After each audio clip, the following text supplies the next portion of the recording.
These rulers are archetypal figures of evil, reminding us that humanity can fall into destruction and oppression when left to its own devices.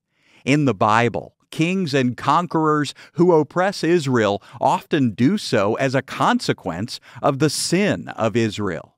When we look at wicked rulers in the Bible, we're invited to wrestle with a question: what have I allowed into my life? And what measures am I willing to take to resist the sin that so easily entangles me? As Eglon rose from his seat, Ehud unstrapped the sword from his thigh and lodged it into Eglon's gigantic stomach in one motion.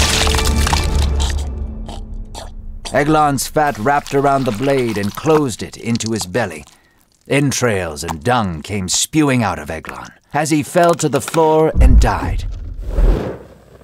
Hello, I'm Dr. Andrew Farley with today's episode of the Heartbeat of Faith podcast.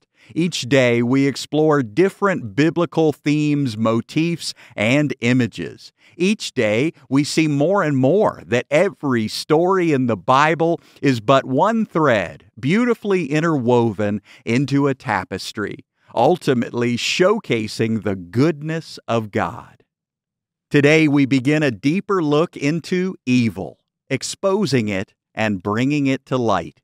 John said that Jesus is the light of men, shining in the darkness, and those who live in darkness scatter like rats in their dens.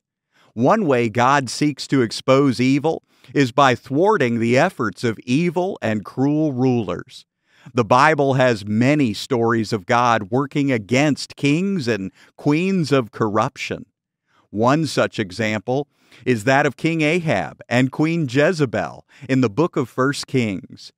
They were rulers over Israel and worshipped false gods, leading the people astray from God's commandments. However, God sent the prophet Elijah to confront them and show his power through miracles like stopping the rain for 3 years. Eventually, Ahab was killed in battle, and Jezebel met a gruesome end at the hands of Jehu. Jehu looked closely through the opening where Jezebel stood. He could see 2 or 3 slaves behind her, cowering in fear. "Are any of you on my side?" Jehu shouted to them. "If it is true freedom you desire, throw her down." Before Jezebel could even turn around, the 3 eunuch slaves burst towards the window, shoving Jezebel out her window. Her witch-like screams were drowned out by the distant thunder as she fell to her death. Her body fell beside the stables. Her blood covered the walls and the horses. Jehu rode towards her and crushed her body under the hooves of his horse.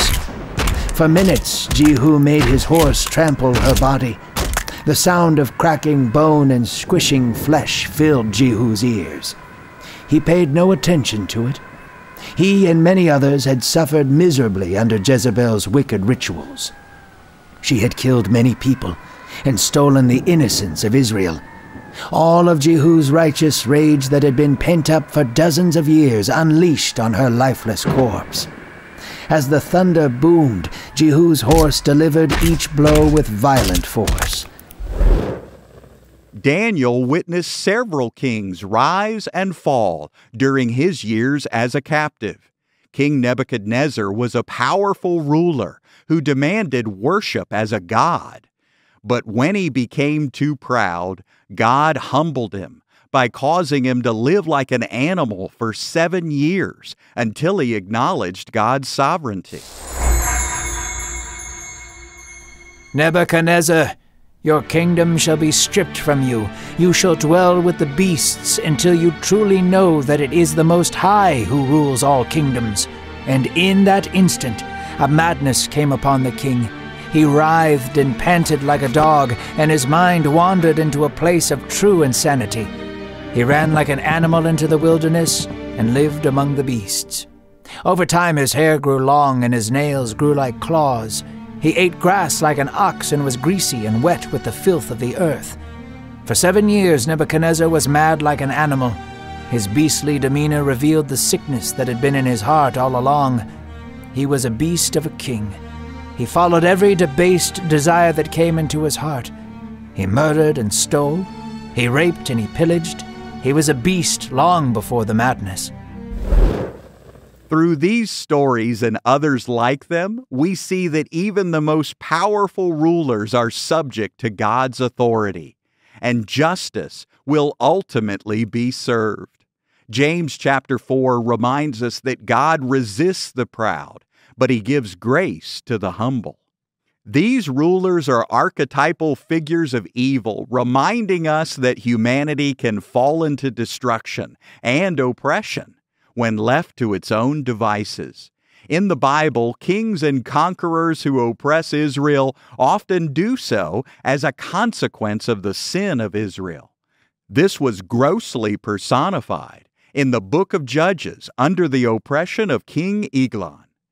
Israel had grown lazy, slothful, and indulgent. King Eglon was a gross representation of the sin Israel had succumbed to. The people of Israel cried out again to God, not knowing that He was already raising up a young man named Ehud from the tribe of Benjamin. He was a left-handed man, which was uncommon and looked down upon in his time.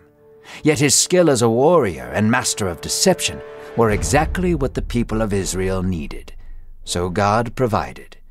It was tradition for the people of Israel to pay a tribute to King Eglon in his palace. These tributes were large platters of food filled with meats, cheeses, and grains, for Eglon was a large and slothful man. He gorged on Israel's offerings and grew fat in both mass and confidence. The people sent Ehud to pay the tribute with a double-edged sword strapped to his right thigh. Ehud brought in the tribute.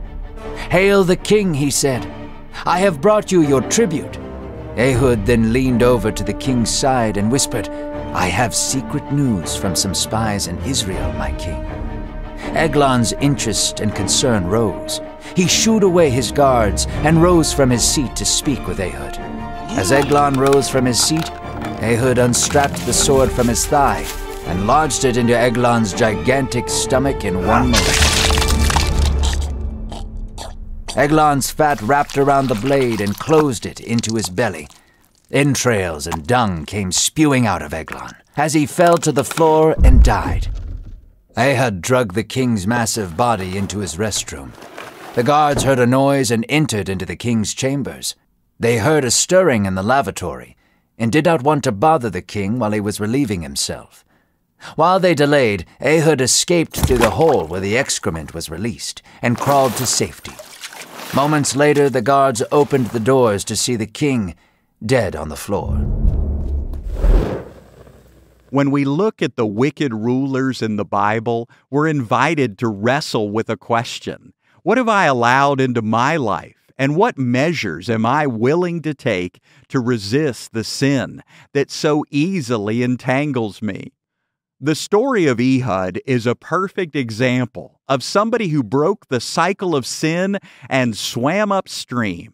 Likewise, radical steps are needed to deal with the sin that enslaves us as humans. Jesus took extreme measures on the cross to release us from the clutches of evil. Are we willing to take the time needed to understand what He actually did for us? Salvation is so much more than getting our sins forgiven. At salvation, we say no to life as we know it, and we call upon Jesus for a new life. We're crucified with Jesus, and we lose our old life and our old self. We're raised to newness of life with Christ. This means we get a new spiritual heart, a new nature, and union with Jesus forever. This is how we lose our life, our old life, and gain a whole new life, all at the same time. Then Jesus said to His disciples, "If anyone desires to come after me, let him deny himself, take up his cross, and follow me. For whoever desires to save his life will lose it, and whoever will lose his life for my sake will find it. For what will it profit a man if he gains the whole world and forfeits his life? Or what will a man give in exchange for his life? Matthew 16:24 through 26. So, fighting sin is not about making some heroic effort.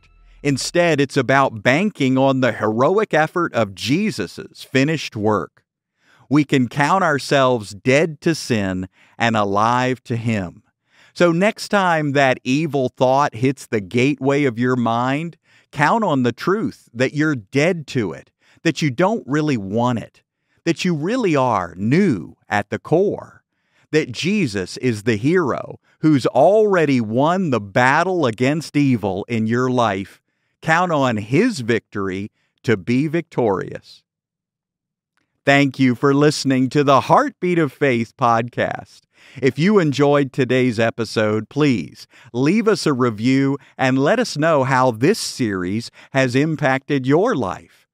Download the pray.com app, and for more encouragement in God's grace, visit andrewfarley.org.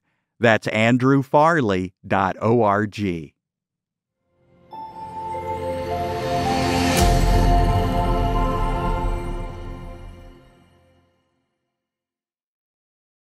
America's federal debt just reached $33 trillion, and many economists predict the weight of this crippling debt load will soon topple the whole financial system. Concerned Americans are diversifying their assets into physical gold with the help of Birch Gold Group. If you want a physical asset held in a tax-sheltered retirement account, you should call Birch Gold too. But learn for yourself. Text the word heartbeat to 989898. and they'll send you a free info kit on gold. If you have an IRA or a 401k from a previous employer just gathering dust, Birch Gold can help you convert it into an IRA in gold, and you don't have to pay a penny out of pocket.